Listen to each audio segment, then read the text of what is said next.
오늘 하나님의 말씀은 마태복음 3장 1절로부터 12절 말씀을 봉독해 올리겠습니다. 그때 세례 요한이 이르러 유대 광야에서 전파하여 가로되 회개하라 천국이 가까웠느니라 하였으니 저는 선지자 이사야로 말씀하신지라 일렀으되 광야에 외치는 자의 소리가 있어 가로되 너희는 주의 길을 예비하라 그의 첩경을 평탄케 하라 하였느니라. 이 요한은 약대 털옷을 입고 허리에 가죽띠를 띠고 음식은 메뚜기와 석청이었더라. 이때 예루살렘과 온 유다와 요단강 사방에서 다 그에게 나와 자기들의 죄를 자복하고 요단강에서 그에게 세례를 받더니 요한이 많은 바리새인과 사두개인이 세례 베푸는 데 오는 것을 보고 이르되 독사의 자식들아 누가 너희를 가르쳐 임박한 진노를 피하라 하더냐. 그러므로 회개에 합당한 열매를 맺고 속으로 아브라함이 우리 조상이라고 생각지 말라. 내가 너에게 이르노니 하나님이 능히 이 돌들로도 아브라함의 자손이 되게 하시리라. 이미 도끼가 나무 뿌리에 놓였으니 좋은 열매 맺지 아니하는 나무마다 찍어 불에 던지우리라. 나는 너희로 회개케 하기 위하여 물로 세례를 주거니와 내 뒤에 오시는 이는 나보다 능력이 많으시니 나는 그의 신을 들기도 감당치 못하겠노라. 그는 성령과 불로 너에게 세례를 주실 것이요 손에 키를 들고 자기의 타작마당을 정하게 하사 알곡은 모아 곡간에 들이고 쭉정이는 꺼지지 않는 불에 태우시리라. 아멘. 작석해 주시기 바랍니다. 우리는 매년 성탄절을 맞이합니다. 11월 28일부터 대림절이 시작되어서 성탄절까지 4주 동안을 대림절이라고 하고 있지요. 그래서 우리는 예수님을 기다리는 것입니다. 이것이 대림절입니다. 매년 대림절 설교를 하면서 올해는 어떻게 예수님을 기다릴까? 지금 모든 사람들이 여기 앉아있는 여러분들까지도 예수님이 다 내게 계시다고 생각해요. 내가 예수를 믿는다고 생각하고요. 근데 진짜는 예수님이 안 계실 수도 있는 거죠. 이 세상에 많은 사람들이 예수 그리스도를 믿는데 사는 것 보면은 예수님 없이 살아요. 예수님 전혀 없어요. 교회 나와서 예배 드릴 때는 눈물 흘리고 감동받고 은혜 받는데 저 세상에 나가면 안 믿는 사람과 전혀 다를 것도 없고 삶을 보면은 변화된 것도 없어요. 그럼 누구와 똑같으냐? 오늘 본문에 세례 요한이 제사장의 아들로 태어나서 제사장의 길을 가다가 제사장 노릇을 안 하고 광야에 가서 집에서도 자지 않고 광야에서 세탁도 안 해도 되는 가죽 털옷을 입고 식량은 메뚜기나 잡아먹고 석청 거기서 그거 먹고 자라는 거예요. 먹고 사는 거 아무 걱정 없이 들판에서 사는 거예요. 그러면서 요한의 설교가 뭐냐면은 그렇게도 제사를 많이 드리고 그렇게 하나님을 잘 믿는 사람들에게 회개하라. 천국이 가까웠느니라. 오늘 본문 말씀이에요. 근데 예수님이 오셨어요. 하나님의 아들이. 하나님의 아들이 오셨는데 설교가 똑같아요. 오늘 마태복음 4장 17절 한번 펴보세요. 한 장만 넘기면 여러분 나와요. 다 같이 17절 한번 읽어보세요. 시작. 이때부터 예수께서 비로소 전파하여 가라사대 회개하라 천국이 가까웠느니라. 오늘 본문 3장 2절 다 같이 한번 또 합독하시겠습니다. 시작. 회개하라 천국이 가까웠느니라. 똑같잖아요. 회개는 그리스도인 경험을 하기 시작하는 거예요. 회개를 해야 거듭나고요. 회개를 해야 영생도 얻고요. 회개를 해야 성령도 받아요. 회개가 이렇게 중요한 거예요. 예수님의 첫 설교도 회개하라 천국이 가까웠느니라. 그러면은 진짜 성탄절을 잘 준비하는 사람은 어떤 사람이겠느냐? 오늘 본문 말씀을 세례 요한의 말씀을 듣고 깨달은 거예요. 누가복음 3장에도 똑같이 있어요. 회개한 거예요. 그 사람만이 예수님을 영접할 수 있어요. 그 사람만이 다시 오는 예수님을 영접할 수 있는데 두 가지를 다 설교할 수는 없어요. 매년 우리가 성탄절이 돌아오는데 정말 어느 사람이 가장 주님의 길을 예배를 잘하고 있는 것일까? 그것을 생각해보고 고민하다 보니까 진짜 회개하는 사람. 왜냐하면 회개하지 않으면 예수님은 내 안에 들어오실 수도 없고 나와 함께 계실 수도 없어요. 그러니까 우리는 그냥 쏘고 넘어가는 거예요. 오늘날 많은 기독교가 교회에서는 죄에 대한 설교도 없고 회개하라고 외치는 사람도 없고 그리고 계속 듣기 좋은 말씀만 설교를 듣고 해나가는 거예요. 그래서 좋은 프로그램과 좋은 주일학교와 좋은 찬양대, 오케스트라, 그래서 사람을 기쁘게 해주고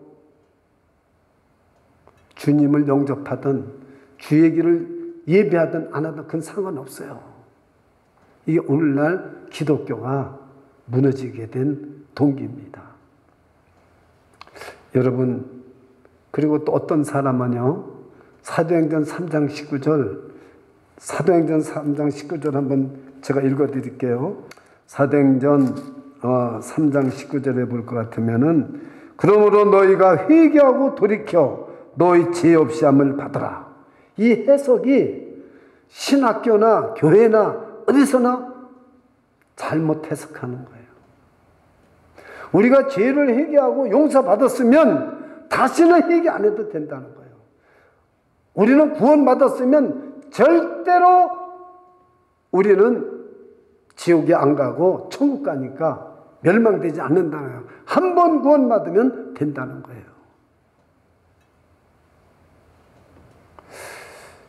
한 번 구원받으면 여러분 내가 어떻게 살아도 상관없어요. 내가 무슨 기도를 하든 예배를 드리든 안 드리든 내가 세상에 나와서 어떻게 살든 아무 상관없어요. 이게 오늘날 복음입니다. 진짜입니까? 진짜 그렇습니까? 아니거든요. 자, 오늘 제가 요점만 시간이 없기 때문에 요점만 말씀을 드릴게요. 제가 묻겠어요. 회개는 한 번 하면 안 해도 됩니까? 여러분, 우리 안에 있는 죄는 회개하고 용서받았지만 죄성은 계속 있기 때문에 죄는 평생 내 속에 있어요. 평생 우리는 회개하고 가야 됩니다. 평생 죄가 있기 때문에 평생 주님 앞에 가는 날까지 우리는 회개해야 됩니다. 믿으십니까? 이게 진리예요. 잘못된 데 현혹되지 마세요. 근데 이 사도행전 3장 19절을 들어서 한 번 회개하면 한 번 구원받으면 된다는 거예요. 아닙니다. 그래서 오늘 제가 먼저 여러분이 주보에 보면 항상 설교의 대지가 있습니다. 첫째가 회개하라 천국이 가까우느니라. 회개가 우리가 믿음의 시작이에요. 이게 가장 중요한 거예요. 근데 왜 회개를 못하느냐? 저도 처음에 교회 갔을 때요, 제일 싫었던 것이 회개하라는 말이에요. 그 회개를 열심히 했어요. 죄진 거예요. 근데 그 다음에 또 가니까 또 회개하라는 거예요. 교회 가기가 싫었어요. 가르쳐주는 사람도 없어요. 근데요, 제가 성경 공부를 하고 나서 이걸 깨달았어요. 아, 그렇구나. 우리는 죄라는 것을 자꾸 내가 도둑질하던 사람이 도둑질 안 하고, 간음하던 사람이 간음 안 하고, 술 먹던 사람이 술 끊고, 담배 피던 사람이 담배 끊으면 나는 거룩한 사람인 줄 알고 있어요. 아닙니다. 조금 도움이 될지는 모르지만 진짜는 아니에요.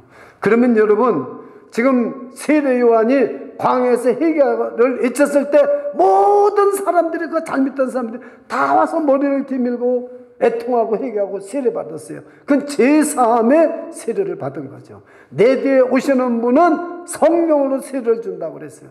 무슨 말입니까? 여러분, 한번 제사 지내면은 다시는 죄를 안 짓고, 죄가 없다면 이 사람들 뭐 때문에 여러분 제사를 그렇게 많이 지냈겠어요? 잘 들으셔야 됩니다. 회개라는 것은 무엇이 회개인가를 먼저 알기 전에 죄라는 게 무엇인지를 먼저 알아야 됩니다. 우리는 나쁜 생각이 들어가거나 무슨 이렇게 이게 죄인 줄 알아요. 뭐 행동으로 나타나면 죄인 줄 알아요. 이 죄라는 것이 뭐냐면요, 우리 안에 하나님이 없는 게 죄입니다. 믿으시기를 축원합니다. 예수가 없는 게 죄예요. 하나님이 없어요. 이 사람들은 그렇게 제사를 많이 지내는데도 하나님이 없어요. 그리고 자기가 이 지킨 거, 이렇게 제사 지낸 거, 말씀 지킨 거, 이것 가지고선 자기들은 거룩하다고 생각하는 거예요. 우리는 하나님이 내 안에 계시지 않고는 죄를 이길 수가 없어요. 우리 죄성이 있기 때문에 아무리 우리가 제사를 지내고 예배를 드리고 제사함을 받았어도 예수 그리스도가 내 안에 없으면 내 힘 가지고는 이 죄를 이기지 못해요. 그래서 죄라는 거, 회개라는 걸 뭐라고 그러냐면 죄를 미워하는 거라고 그랬어요. 죄를 보면 미워하고 죄를 싫어해야 돼요. 이것이 하나님이 내 안에 계신 분은요, 하나님은 죄와 함께 계실 수 있는 분입니까? 없는 분입니까? 없어요. 하나님은 죄하고 절대 함께 못해요. 그래서 이 안에 죄가 들어오면 내가 죄를 미워하게 되는 거예요. 근데 우리는 자꾸 어떻게 생각하냐면은 내 표면에 죄가 나타나지 않으면, 도둑질 안 하고 누구를 때려주지 않고 죽이지 않으면 나는 죄인이 아니라는 거예요. 겉으로 나타나는 것만 죄라고 생각하니까 회개할 것이 없는 거죠. 근데 만약에 어제 여러분과 저의 마음속에 생각하고 있는 거, 마음속에 먹은 걸 만약에 동영상으로 찍어서 오늘 여기다 다 발표를 한다면 여기에 지금 저와 여러분 여기에 지금 앉아 있을 수가 있겠습니까? 없겠습니까? 없습니다. 죄라는 것은요, 우리 행동으로 나타난 것만 죄가 아니에요. 우리 마음속에서 마음 먹은 거, 생각한 거, 이거 죄예요. 그러니 하나님이 보실 때는 이 세례요한을 통해서 하나님이 지금 역사하시는 거예요. 지금 메시아가 올 테니까 주의 길을 예배하는 것은 회개한 사람만 주님을 만날 수 있게 돼 있어요. 회개한 사람만. 그 사람만 주님을 진짜로 영접해요. 아무리 병이 나서 10명의 문둥병자가 병이 났어도 9명은 돌아오고 한 사람만 예수님 앞에 와서 진짜 하나님 앞에 감사하고 엎드려서 예수님 앞에, 그 사람은 구원받았어요. 내 믿음이 너를 구원받았느니라. 그 사람은 겉으로 나타난 게 아니에요. 속에서. 잘 들으세요. 지금 내가 여기 회개에 합당한 열매를 맺으라고 그러니까 이게 무슨 말인지 아무도 몰라요. 그래서 누가복음 3장에 보면은 구체적으로 얘기를 해줘요. 세리에게는 너는 늑봉하지 말아라.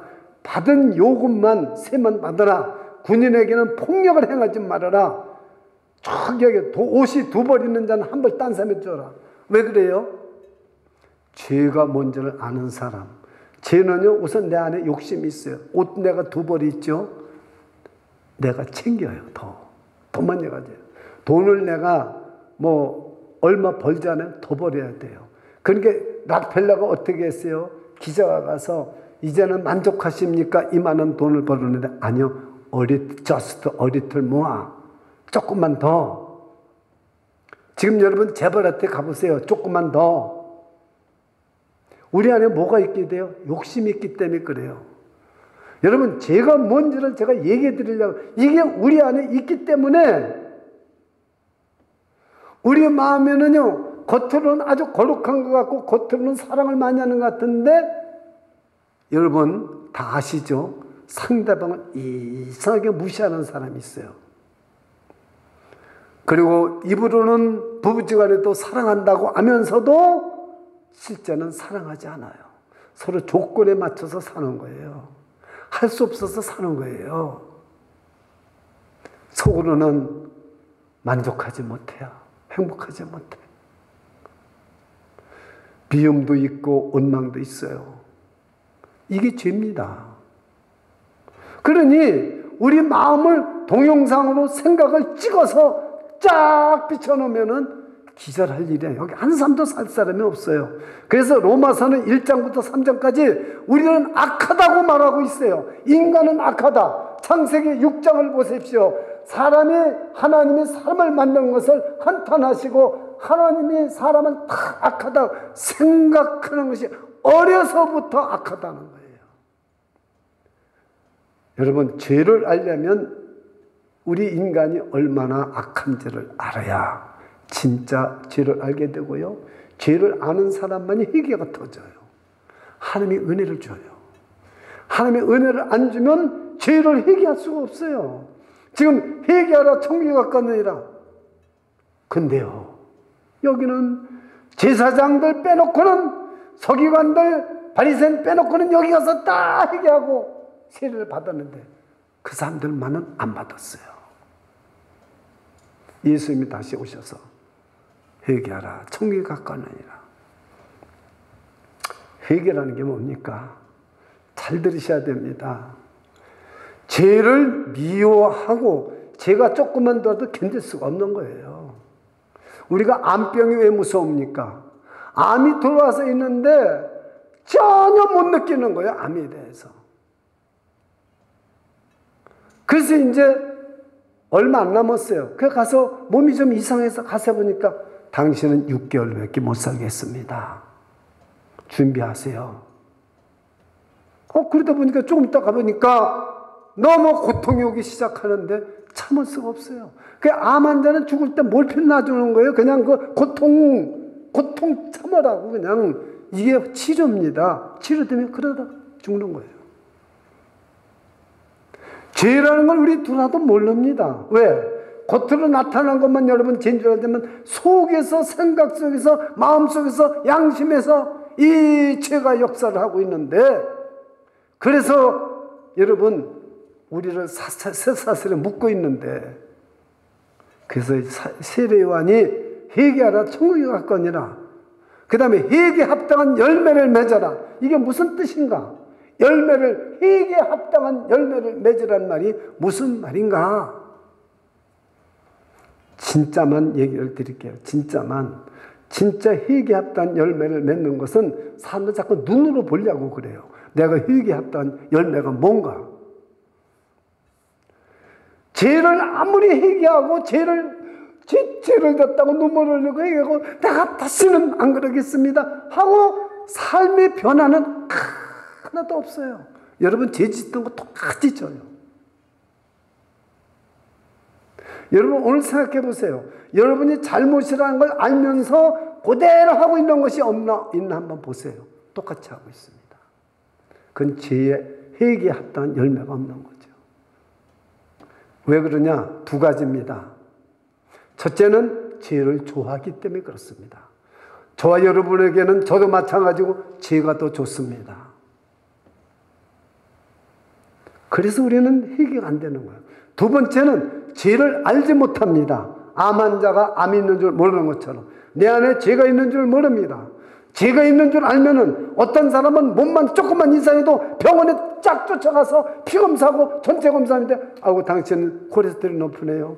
이렇게 하다가는 큰일 납니다. 심장마비가 옵니다. 그러니까 빨리 이 사람은 병이 어떻게 돼요? 미리미리 예방을 합니다.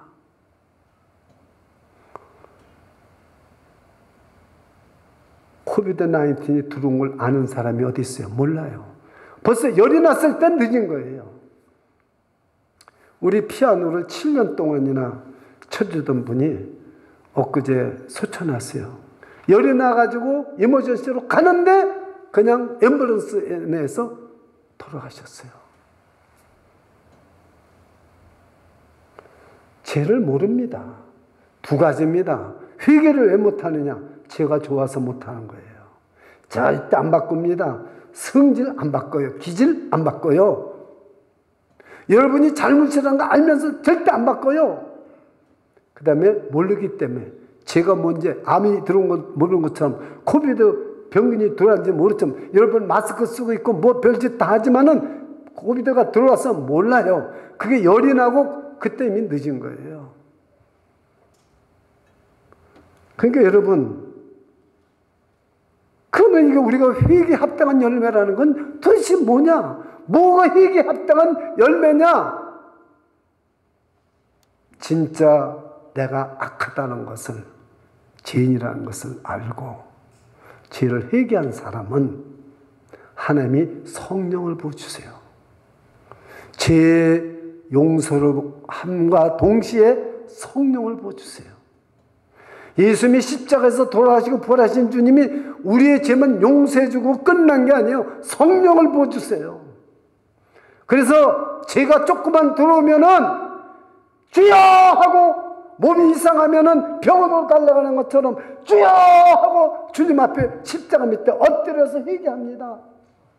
그래가지고 내가 죄가 조금만 있어도 마음과 생각을 결단하고 행동이 달라져 버려요. 그 죄는 다시 미워하고 다시는 짓지 않아요. 죄와 이겨요. 그래서 끝까지 주님 오시는 그날까지 회개의 열매를 맺는 사람은 어떤 사람이냐면은 예수님과 같이 예수님이 죄를 싫어하는 것처럼 예수님을 닮아서 하나님의 말씀에 순종하고 겟세마네 동산에서 기도하시던 예수님처럼 늘 기도하는 거예요. 자기를 돌아봐요.